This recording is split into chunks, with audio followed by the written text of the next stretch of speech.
Rotational dynamics का अगला topic है moment of inertia. Moment of inertia देखने से पहले हम लोग एक रोटेटिंग बॉडी की काइनेटिक एनर्जी की इक्वेशन निकालेंगे।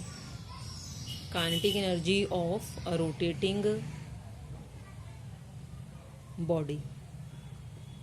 For this suppose it is a body of irregular shape, arbitrary shape का बॉडी है which is rotating about this axis with uniform angular velocity omega. Suppose ये body n number of discrete particles से मिलकर बना हुआ है। Let first particle is of mass m1 and it's distance from axis of rotation is r1। Second particle का मास suppose m2 है, axis of rotation से इसका डिस्टेंस r2 है। इसी तरीके से लास्ट या nth पार्टिकल का मास mn और एक्सिस ऑफ रोटेशन से इस पार्टिकल का डिस्टेंस rn है। हमें मालूम है जब कोई बॉडी रोटेट करता है तो उसके पार्टिकल्स सर्कुलेट करते हैं। जब कोई बॉडी रोटेट करेगा तो पार्टिकल्स सर्कुलर मोशन परफॉर्म करेंगे and the linear velocity will be tangential to the circle. तो सपोज पहले पार्टिकल की लीनियर वेलोसिटी v1 है, सेकंड पार्टिकल की लीनियर वेलोसिटी v2 है और nth पार्टिकल की लीनियर वेलोसिटी vn है। काइनेटिक एनर्जी इस रोटेटिंग बॉडी की मालूम करने के लिए हम इंडिविजुअल पार्टिकल्स की काइनेटिक एनर्जीज मालूम करेंगे और इन तमाम पार्टिकल्स की काइनेटिक एनर्जी का सम बॉडी की रोटेशनल काइनेटिक एनर्जी की वैल्यू देगा। इंडिविजुअल पार्टिकल्स की काइनेटिक एनर्जी मालूम करने के लिए हम काइनेटिक एनर्जी का फॉर्मूला यूज़ करेंगे as half M V square, जहाँ पर v लीनियर वेलोसिटी है which is equal to r into omega. So V square की वैल्यू हो जाएगी यहाँ से r square into omega square और काइनेटिक एनर्जी की इक्वेशन बन जाएगी हाफ एम वी स्क्वायर की value r square omega square. पहले पार्टिकल की काइनेटिक एनर्जी E1 कितनी होगी? हाफ पहले पार्टिकल का मास m1, perpendicular distance axis of rotation से r1, so kinetic energy will be half m1 r1 square omega square. Second particle की kinetic energy E2 हो जाएगी half m2 r2 square into omega square. Angular velocity तमाम particles की same है, body uniform angular velocity से move कर रहे। इसी तरीके से लास्ट या nth पार्टिकल की काइनेटिक एनर्जी होगी half mn rn square into omega square. Body की rotational kinetic energy individual particles की काइनेटिक एनर्जीज की जमा के बराबर होगी।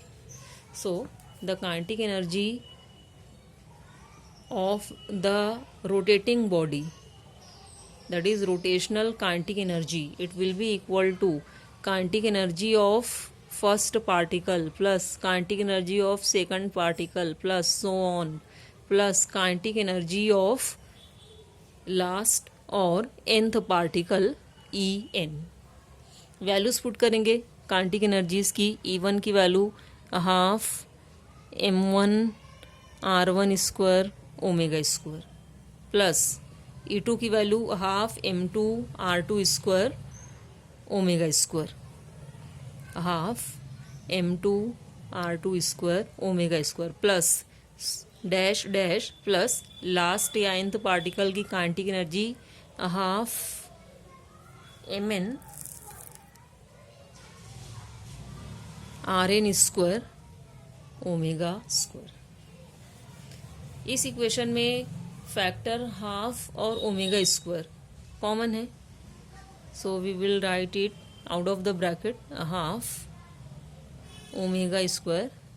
ये दोनों कॉमन फैक्टर्स हैं। क्या बचेगा ब्रैकेट के अंदर? m1 r1 square plus m2 r2 square plus so on plus mn rn square. m1 r1 square plus m2 r2 square plus so on plus mn rn square. This is the equation for rotational kinetic energy of the body. Bracket के अंदर की quantity बहुत सारे products का sum है, so will write it as summation of m1 r1 square, m2 r2 square, mn rn square, perpendicular distance square और particle के mass का प्रोडक्ट है, so will write it as M I R I square where I runs from 1 to n into omega square. इस equation को हम translational kinetic energy की equation से compare करेंगे। ट्रांसलेशनल मोशन के लिए काइनेटिक एनर्जी की इक्वेशन होती है, ये रोटेशनल काइनेटिक एनर्जी है। ट्रांसलेशनल मोशन के लिए काइनेटिक एनर्जी होती है half M V square.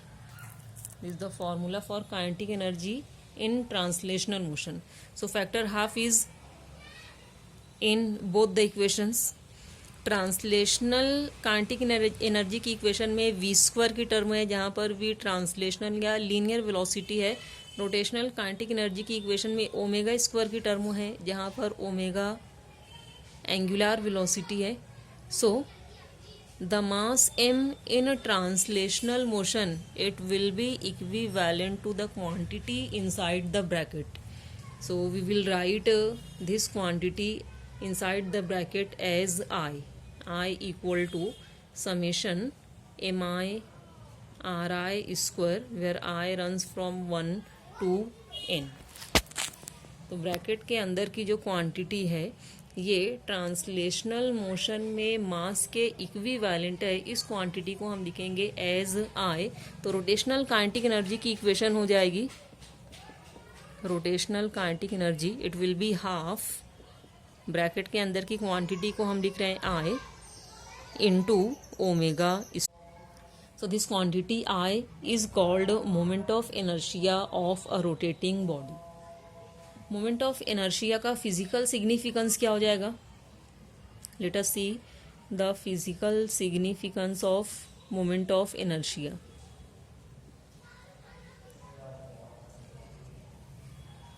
Rotational motion में मोमेंट ऑफ इनर्शिया वही रोल प्ले करता है as is played by mass in translational motion. Translational motion में मास का जो रोल होता है that role is played bye moment of inertia in rotational motion. What is the role of mass? Mass क्या करता है? It opposes the change of state. ये change of state को अपोज करता है, that's why it is called inertial mass. Force हमें मालूम है, force is equal to mass into acceleration. For translational motion, for linear motion force की equation है mass into acceleration. यानी फोर्स किसी भी बॉडी में लीनियर एक्सेलरेशन प्रोड्यूस करता है और मास उस लीनियर एक्सेलरेशन को अपोज करता है, मास चेंज इन स्टेट को अपोज करता है। फॉर एग्जांपल, अगर आपके पास दो बॉडीज़ हैं, एक का मास कम है दूसरे का मास ज़्यादा है। फॉर इंस्टेंट सपोज एक स्टोन है छोटा सा और एक रॉक है, एक बड़ी रॉक है। इसमें से स्टोन का मास क्योंकि कम है इसलिए हम स्टोन की स्टेट को इजीली चेंज कर सकते हैं। अगर स्टेट ऑफ रेस्ट पर है तो स्टोन को हम आसानी से एक जगह से उठाकर दूसरी जगह पर रख सकते हैं। क्योंकि उसका मास कम है इसलिए वो कम अपोजिशन देगा to change in its state.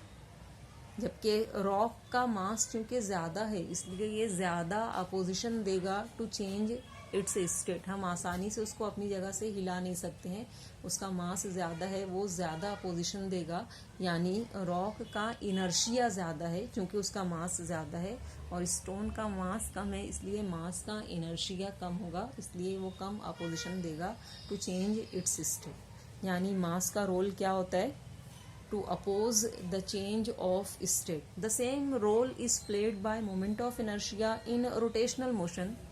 Rotational motion में अगर कोई ऑब्जेक्ट रोटेशनल मोशन परफॉर्म कर रहे तो उसकी स्टेट को चेंज करने के लिए, यानी उसको स्टेशनरी करने के लिए या उसकी मोशन को कम करने के लिए, जो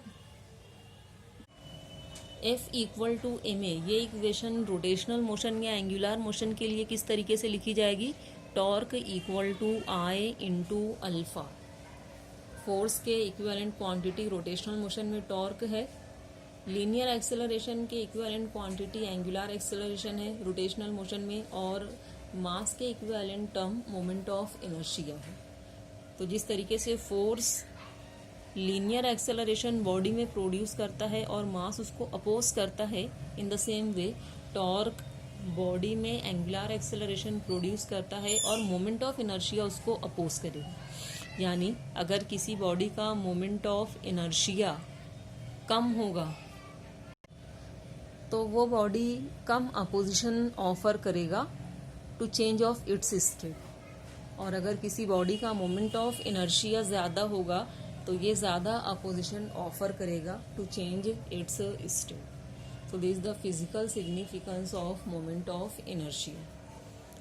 एसआई यूनिट क्या हो जाएगी मोमेंट ऑफ इनर्शिया की? पहले फॉर्मूला लिख लेते हैं मोमेंट ऑफ इनर्शिया का।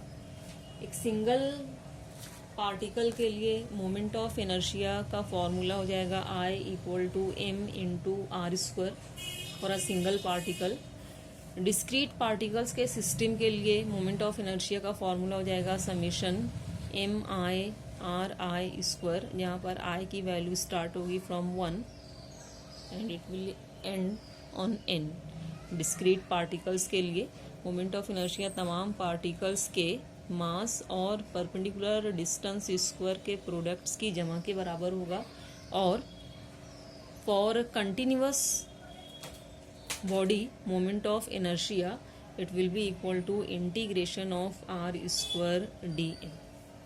तो मोमेंट ऑफ इनर्शिया को अब हम डिफाइन कर लेते हैं। डेफिनेशन हो जाएगी मोमेंट ऑफ इनर्शिया की from this formula moment of inertia is equal to summation M I R I square, और we can write it as m1 r1 square plus m2 r2 square plus m3 r3 square plus so on plus mn rn square.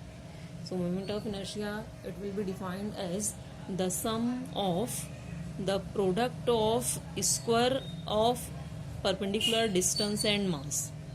Moment of inertia, it is the sum of the product of mass of each particle and the square of its perpendicular distance from axis of rotation. SI unit हो जाएगी moment of inertia की। Single particle के लिए moment of inertia का formula M R square है। सो SI unit will be मास की kilogram और radius जो कि डिस्टेंस है मीटर स्क्वायर है। So kilogram metre square it will be the SI unit of moment of inertia and its dimension will be m1 l2। कौन कौन से फैक्टर्स पर मोमेंट ऑफ इनर्शिया डिपेंड करता है? पहला फैक्टर जिस पर किसी भी बॉडी का मोमेंट ऑफ इनर्शिया डिपेंड करता है that is mass of the body, shape and size of the body. फॉर्मूले से जाहिर है मोमेंट ऑफ इनर्शिया का formula for a single particle M R square. अगर पार्टिकल का मास ज़्यादा होगा तो मोमेंट ऑफ इनर्शिया ज़्यादा होगा, मास कम होगा तो मोमेंट ऑफ इनर्शिया कम होगा। So moment of inertia it depends on mass, shape and size. Obviously mass ज़्यादा होगा तो साइज भी ज़्यादा होगी। दूसरा फैक्टर जिसके ऊपर मोमेंट ऑफ इनर्शिया डिपेंड करता है it is the distribution of mass about axis of rotation और around axis of rotation. Masses किस तरीके से डिस्ट्रीब्यूटेड हैं about the given axis of rotation. For example हम एक सिंगल पार्टिकल कंसिडर करते हैं। सपोज ये पार्टिकल रोटेट कर रहा है अबाउट दिस एक्सिस। ये पार्टिकल इस पर्टिकुलर डिस्टेंस पर प्रेजेंट है। अगर इस डिस्टेंस को हम r1 लिख लेंगे, पार्टिकल का मास सपोज m1 है, इस पार्टिकल का मोमेंट ऑफ इनर्शिया I1 हो जाएगा m1 r1 स्क्वायर। अगर यही पार्टिकल ज़्यादा डिस्टेंस पर रोटेट करे about the same axis of rotation तब इसका moment of inertia I2 which will be equal to m2 rt square ज़्यादा होगा। I2 will be greater than I1। तो मोमेंट ऑफ इनर्शिया डिस्ट्रीब्यूशन पर भी डिपेंड करता है of the mass about the given axis of rotation. अगर masses axis of rotation के ज़्यादा करीब होंगे तो मोमेंट ऑफ इनर्शिया कम होगा, अगर मास का डिस्ट्रीब्यूशन ज़्यादा दूर पर होगा फ्रॉम एक्सिस ऑफ रोटेशन तो मोमेंट ऑफ इनर्शिया की वैल्यू ज़्यादा होगी। तीसरा फैक्टर जिसके ऊपर मोमेंट ऑफ इनर्शिया डिपेंड करता है that is position and orientation of axis of rotation. Position and orientation of axis of rotation. अगर एक्सिस ऑफ रोटेशन चेंज किया जाएगा तब भी मोमेंट ऑफ इनर्शिया चेंज होगा। फॉर एग्जांपल, अगर कोई सिलेंडर है तो इस सिलेंडर को दो डिफरेंट एक्सिस ऑफ रोटेशन के अबाउट रोटेट करने पर मोमेंट ऑफ इनर्शिया दोनों ही केसेस में डिफरेंट मिलेगा। अगर ये एक्सिस ऑफ रोटेशन हम कंसिडर करें तो इस एक्सिस के अबाउट रोटेशन इजी होगा, और अगर इस एक्सिस के अबाउट रोटेट किया जाए तो मोमेंट ऑफ इनर्शिया डिफरेंट होगा, डिफ़िकल्ट होगा बॉडी को रोटेट करना। किस केस में मोमेंट ऑफ इनर्शिया ज़्यादा होगा?